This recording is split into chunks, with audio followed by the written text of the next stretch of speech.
Aftoheni me të vërtet nëse dilni pasi jeni lar, ja çfarë thot mjeku. Ideja se ftoheni nëse dilni menjëherë pas larjes është ngulitur thellë në mendjen e shumë njerëzve. Paralajmërimet janë thënë që në fëmijëri nga nënat ose gjyshet, sa herë që keni dalë duke nxituar nga shtëpia me flokë të lagura. Këto paralajmërime sipas mjekëve janë të paqëna.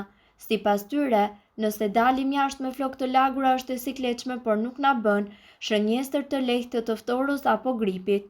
Të dyja këto shkaktohen nga viruset të cilat mund të na ngjiten nëse bie në kontakt me dikë të sëmurë. Mjekët thonë se gripi apo e ftora na godasin nëse biem kontakt me një burim infeksioni. Megjithatë, kjo nuk do të thotë se është një ide e mirë që ne të dalim nga shtëpia sapo të jemi lar, veçanërisht në temperaturat e ftohta, pasi kjo mundet të shkaktojë probleme të tjera shëndetësore, duke çuar dhe deri në paralizë të fytyrës.